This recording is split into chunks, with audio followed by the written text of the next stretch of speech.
Management అయినా, మీరు తల్లిదండ్రులైనా, మన యొక్క పిల్లలైనా, మనందరం కూడా చాలా చక్కగా ఆలోచించి అడుగులు వేయవలసినటువంటి సమయం ఇది. అందువల్లనే మనము కాలానుగుణంగా గతంలో ఒక 12-13 సంవత్సరాల పాటు సాఫ్ట్వేర్ ఉన్నటువంటి సిలబస్ మనం అమలు చేసినప్పటికీ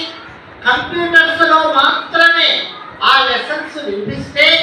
పిల్లలకి చాలదు అనే ఉద్దేశంతో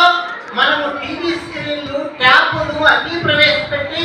ప్రపంచ వారి యొక్క స్కీముని అమలు చేసుకుంటూ చాలా ఖర్చుకి,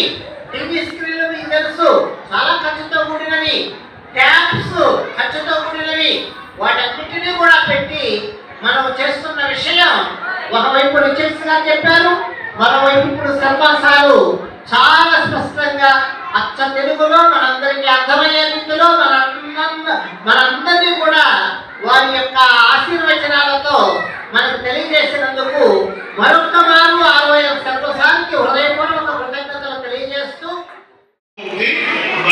లాస్ట్ అకాడమిక్ ఇయర్ ఎండ్కి వచ్చేసరికి పిల్లలు కూడా టీచర్లతో పాటు స్కూల్తో పాటు పిల్లలు కూడా వాళ్ళ నాలెడ్జ్లో గ్రో అవుతారు. ఆ గ్రోత్ని తీసుకురావడానికి మీరు మీ సైడ్ నుంచి ఫీడ్బ్యాక్ అందిస్తే మా సైడ్ నుంచి కూడా వాటిని ఏం చేంజ్ చేసుకోవాలో వాటిని మేము చేంజ్ చేసుకునేందుకు అవకాశం. Thank you very much.